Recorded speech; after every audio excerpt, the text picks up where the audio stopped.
नमस्कार। दिन भर की खबरों का हर अपडेट और फॉलो अप लेकर हाजिर हूं मैं आपके साथ प्रद्युम्न शर्मा। खबरों की खबर या फिर खबरों पर असर, हमारे संवाददाता खबरों के पीछे दौड़ते हैं दिन भर। ग्राउंड जीरो से सीधी खबर बताएंगे जनता रिपोर्टर।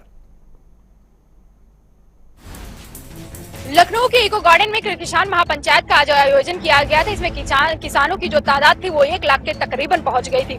यहाँ पे ये भी बताया जा रहा है कि देश के अलग अलग हिस्सों से भी किसान की मौजूदगी दर्ज हुई थी। खास तौर पे हम देखें तो यहाँ पे हरियाणा और पंजाब के किसानों की भारी मात्रा में मौजूदगी नजर आई है। राकेश टिकैत का भी यहाँ पे पहुंचना हुआ। यहाँ पे राकेश टिकैत ने भी तमाम बड़े ऐलान किए। उन्होंने कहा भी कि आने वाले समय में हम 5 राज्यों में चुनाव होने वाले, उन राज्यों में भी हम अपना किसान महापंचायत का आयोजन करेंगे। और यही किसान महापंचायत जो इको गार्डन में हुआ था, यही नहीं बल्कि आने वाले दिनों में हम रमाबाई अंबेडकर मैदान में भी किसान पंचायत का आयोजन करेंगे, क्योंकि हमारी जो मांगे हैं उसको लेकर हम पूरी तरीके से सक्रिय हैं। और प्रधानमंत्री जी ये ना सोचें कि उन्होंने 3 कृषि कानून को वापस लेने का जो ऐलान कर दिया है उससे ही हम रुक जाएंगे और आंदोलन खत्म कर देंगे। आने वाले समय में इससे भी बड़े मात्रा में लोगों को जुटाएंगे और भारी एक जन समर्थन अपने पक्ष में करेंगे और कहीं ना कहीं सरकार को मजबूत करेंगे। जो हमारे तमाम मांगे हैं उसको पूरा किया जाए।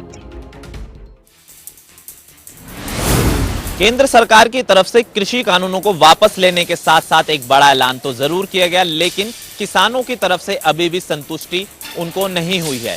आंदोलनकारी नेताओं का कहना है कि उन्होंने प्रधानमंत्री नरेंद्र मोदी को 6 सूत्रीय मांगों को लेकर पत्र लिखा है, जिसमें एमएसपी कानून की गारंटी, बिजली अमेंडमेंट बिल समेत कई ऐसी मुख्य मांगे हैं जो आंदोलनकारी नेताओं ने रखी है। लेकिन सरकार की तरफ से दलील यही दी गई है कि कमेटी का गठन किया गया है और उनमें सुधार किया जा रहा है। लेकिन आंदोलनकारी नेताओं का कहना है कि यह सिर्फ सुधार से नहीं होगा, उनको प्रॉपर जो एक मांग है उनकी गारंटी उनको चाहिए, जब भी वो आंदोलन को खत्म करेंगे।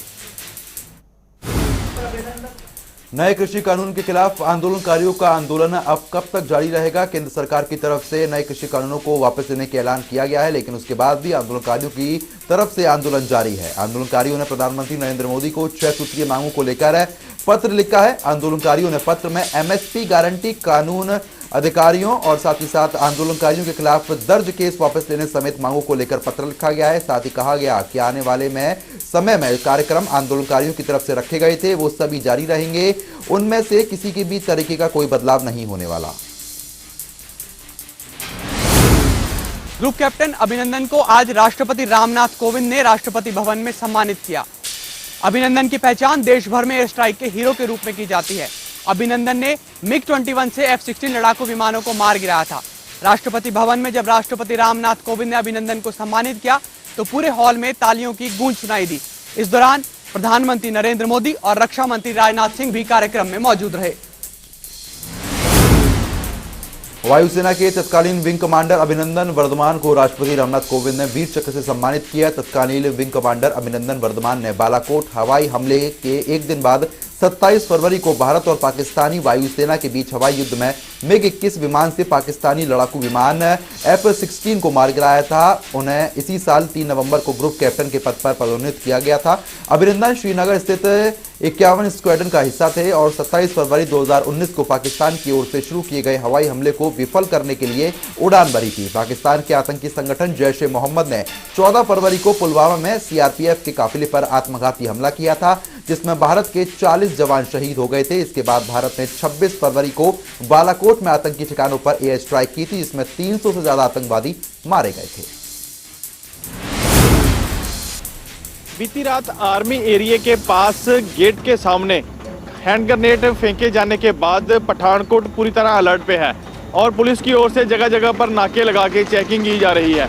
यही नहीं, पुलिस को और भी कई गुप्त सूचनाएं मिली हैं, जिसके आधार पर पुलिस जगह जगह पे सर्च अभियान चला रही है, ताकि जिन लोगों ने बीती रात इस वारदात को अंजाम दिया है, हैंड ग्रेनेड फेंका है, उनको जल्द से जल्द पकड़ा जा सके। साल बाद एक बार फिर पठानकोट में आतंकी हमले के जख्म ताज़ा हुए हैं। पठानकोट के आर्मी कैंप के पास ग्रेनेड से हमला किया गया।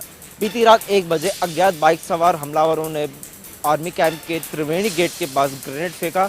हालांकि इस हमले में जान माल का कोई नुकसान नहीं हुआ। वहीं धमाके की सूचना मिलते ही पुलिस के आला अधिकारी मौके पर पहुंचे। पठानकोट के एसएसपी ने खुद मौके पर पहुंचकर हालात का जायजा लिया। वहीं आर्मी कैंप के पास लगे सीसीटीवी कैमरों से अज्ञात हमलावरों का सुराग निकालने की कोशिश की जा रही है। आरएसएस के प्रमुख मोहन भागवत ने धर्म और ईश्वर का नाम लेने वाले लोगों के लिए एक बड़ी बात कही।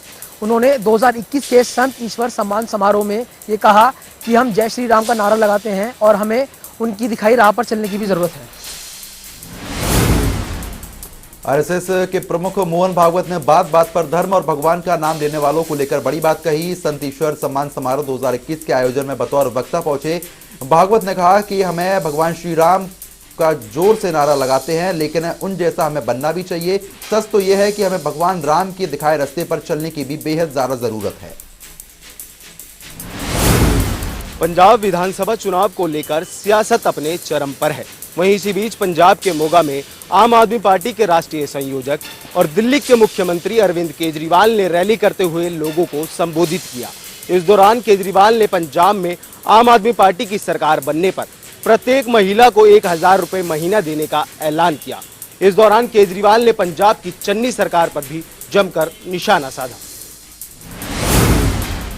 पंजाब विधानसभा चुनाव को लेकर सभी राजनीतिक पार्टियों ने अपनी कमर कस ली है। इसी बीच मोगा में आम आदमी पार्टी के राष्ट्रीय संयोजक अरविंद केजरीवाल ने रैली की और जनता को संबोधित किया। इस दौरान केजरीवाल ने बड़ा ऐलान किया और कहा कि अगर 2022 में विधानसभा चुनाव में उनकी पार्टी सत्ता में आती है तो उनकी सरकार पंजाब में 18 साल से ऊपर के सभी महिलाओं को 1000 रुपए प्रति महीना देगा। वहीं केजरीवाल ने पंजाब के सीएम चरणजीत सिंह चन्नी पर भी जमकर निशाना साधा। उन्होंने कहा कि आजकल पंजाब में नकली केजरीवाल घूम रहा है और जनता को नकली केजरीवाल से बचकर रहना होगा। हरियाणा रोडवेज की कई यूनियनों के प्रतिनिधिमंडलों की सोमवार को चंडीगढ़ में परिवहन मंत्री मूलचंद शर्मा के साथ दिल्ली में प्रदूषण की स्थिति को लेकर दिल्ली सरकार की नई गाइडलाइन जारी होती हुई नजर आई। दिल्ली के पर्यावरण मंत्री गोपाल राय ने प्रेस कॉन्फ्रेंस कर बताया कि दिल्ली में फिलहाल प्रदूषण की स्थिति में सुधार देखने को मिला है, जिसके कारण दिल्ली में बंद कंस्ट्रक्शन एक्टिविटीज को फिलहाल खोल दिया गया है। और ये कंस्ट्रक्शन एक्टिविटीज इसलिए भी खोली गई हैं क्योंकि मजदूरों के ऊपर लगातार इसका असर देखने को मिलता हुआ नजर आ रहा था। वहीं अन्य चीजों की बात करें तो उसमें कहीं ना कहीं कड़ाई दिल्ली सरकार की तरफ से देखने को मिलेगी, जिसमें ट्रकों की एंट्री को दिल्ली में फिलहाल बैन किया गया है।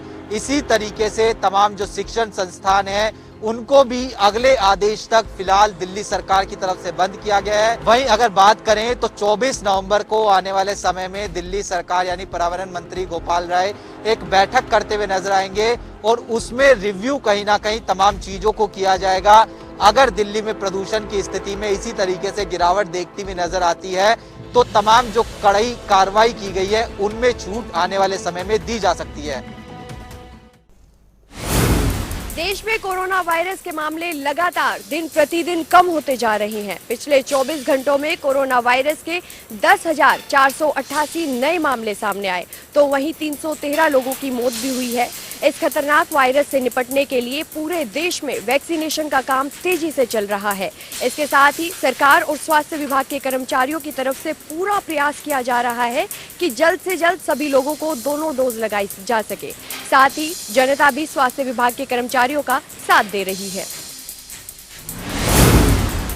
देश में जानलेवा कोरोना वायरस का प्रकोप बरकरार है। देश में पिछले 24 घंटे में कोरोना वायरस के 10,000 से ज्यादा नए केस सामने आए हैं और वहीं 313 लोगों की मौत हो गई है। देश में अभी एक्टिव मामलों की संख्या 1,22,714 है। केंद्रीय स्वास्थ्य मंत्रालय की ओर से जारी किए गए आंकड़ों के मुताबिक देश में पिछले दिन कोरोना से 12,329 लोग ठीक भी हुए हैं। वहीं इस महामारी से जान गंवाने वालों की संख्या बढ़कर 4,65,362 हो गई है। लेकिन इस महामारी के बीच देश में टीकाकरण भी तेजी के साथ किया जा रहा है। कोरोना संक्रमण के बाद देश की राजधानी दिल्ली में लगातार डेंगू के मामले में इजाफा हो रहा है। आपको बता दें कि पिछले साल के मुकाबले इस साल डेंगू काफी खतरनाक नजर आ रहा है। आपको बता दें कि पिछले साल की आंकड़े की बात की जाए तो पिछले साल की आंकड़े 243 थे, तो वहीं इस साल की आंकड़े की बात की जाए तो इस साल के आंकड़े 283 है। तो वहीं डेंगू इस कदर खतरनाक है कि मरीजों के दिमाग पर असर डाल रहा है, जिसके वजह से लगातार मरीज वेंटिलेटर पर जा रहे हैं। तो वहीं आपको बता दें कि डेंगू की वजह से एक वरिष्ठ डॉक्टर की भी मौत हो चुकी है। देश की राजधानी दिल्ली में डेंगू ने अपने पैर पसारना शुरू कर दिया है। दरअसल हर हफ्ते डेंगू के केस नए रिकॉर्ड बना रहे हैं। नए मामलों के साथ ही दिल्ली में डेंगू के मामले पिछले 2 साल की तुलना में सबसे अधिक दर्ज किए गए हैं। अस्पतालों में भी ऐसे ही मरीज हैं जिन्हें डेंगू होने के बाद दिमाग की नसों तक उसका असर देखने को मिला है। इसके चलते मरीजों को वेंटिलेटर पर रखना पड़ रहा है। तो वहीं लेडी हार्डिंग मेडिकल कॉलेज के कार्यरत एक डॉक्टर की डेंगू से मौत भी हो गई है। डॉक्टर ईशान भगत सर्जरी विभाग में रेजिडेंस डॉक्टर थे। मौलाना आजम मेडिकल कॉलेज के लोकनायक अस्पताल में उन्हें भर्ती करना पड़ा था, लेकिन संक्रमण शरीर में फैलता चुका था और शॉक सिंड्रोम हो गया, जिसके चलते उनकी मौत हो गई है। शहर में जीका ने बहुत तेजी से पैर पसारे थे। 13 क्षेत्रों में जीका ने अपना प्रभाव छोड़ दिया था और अब तक कानपुर में 139 लोग जीका से संक्रमित भी हो चुके हैं। लेकिन अगर वर्तमान स्थिति की बात करें तो शहर में जीका का असर फीका पड़ता चला जा रहा है। 139 संक्रमित में से 123 नेगेटिव हो चुके हैं, यानी 123 लोग जीका के संक्रमण को मात दे चुके हैं और ठीक हो चुके हैं। शहर में जीका के अब सिर्फ 16 एक्टिव केस बचे हैं और पिछले 2 दिनों से जीका का कोई भी संक्रमित केस कानपुर में नहीं मिला है। हिमाचल प्रदेश में एक तरफ जहां कोविड के केसेस लगातार बढ़ते जा रहे हैं, वहीं आपको ये भी बता दें कि वैक्सीनेशन अभियान भी जोरों शोरों से चलाया जा रहा है। लेकिन वैक्सीनेशन अभियान पूरा करने के लिए स्वास्थ्य विभाग के सामने एक बड़ी चुनौती है और आपको ये बता दें कि हिमाचल प्रदेश में अभी तक 83% लोगों को ही सेकेंड डोज लग पाई है। बड़ा सवाल ये है कि कुछ ही दिन बचे हैं और कब वैक्सीनेशन का टारगेट पूरा होगा। क्या चैंपियन प्रदेश एक बार फिर से मिसाल बन पाएगा, ये सबसे बड़ा सवाल है। हिमाचल में एक तरफ जहां कोविड के केस थमने का नाम नहीं ले रहे हैं, तो वहीं दूसरी तरफ वैक्सीनेशन के टारगेट को पूरा करना प्रदेश सरकार और स्वास्थ्य विभाग के सामने एक बड़ी चुनौती बनता जा रहा है। बड़ी चुनौती इसलिए कि अब महज 8 दिन में अब सभी लोगों को वैक्सीन लगनी है और अभी तक 83% लोगों को ही वैक्सीन की सेकेंड डोज लग पाई है और हर रोज अगर 1 लाख से ज्यादा लोगों को वैक्सीन लगी तभी टारगेट पूरा हो पाएगा।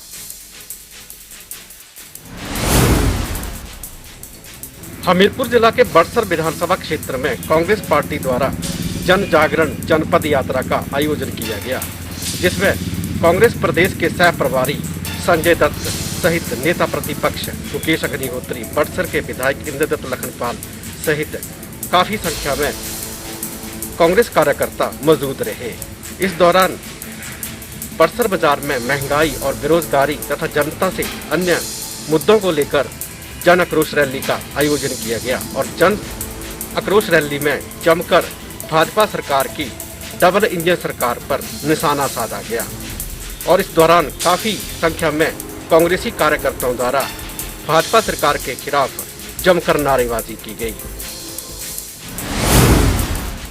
उत्तर भारत के 2021 के स्वच्छता सर्वेक्षण में गोहाना ने 35वां स्थान हासिल किया है। वहीं 14 नगर परिषद में गोहाना ने दूसरा स्थान हासिल किया है और लगातार अगर बात करें तो 94 शहरों ने इस स्वच्छता सर्वेक्षण में हिस्सा लिया था और इस हिस्से में लेते हुए गोहाना ने दूसरे नंबर पर बाजी हासिल की है, क्योंकि नगर परिषद के लिहाज से बात करें तो गोहाना का दूसरा स्थान है। वहीं पूरे देश भर के अलग अलग शहरों में हिस्सा लिया गया था। इसके तहत जो है गोहाना को 35वां स्थान मिला है। लिहाजा गोहाना नगर परिषद लंबे समय से सफाई व्यवस्था को दुरुस्त करने के लिए प्रयास करता रहा है। जिले में 134A के तहत दाखिलों को लेकर प्रक्रिया जारी है। जब इसको लेकर जिला शिक्षा अधिकारी जयप्रकाश संबरवाल से बातचीत की गई तो उन्होंने बताया कि चरखी दादरी जिले में 155 प्राइवेट स्कूल हैं, जिसमें 134A के तहत बच्चों के दाखिले किए जाएंगे। 24 नवंबर तक बच्चे अप्लाई कर सकते हैं। इस 134A के तहत बच्चों के लिए योग्यता BPL कार्ड हो या 2 लाख से कम आय हो, वही बच्चे इसके लिए पात्र होंगे।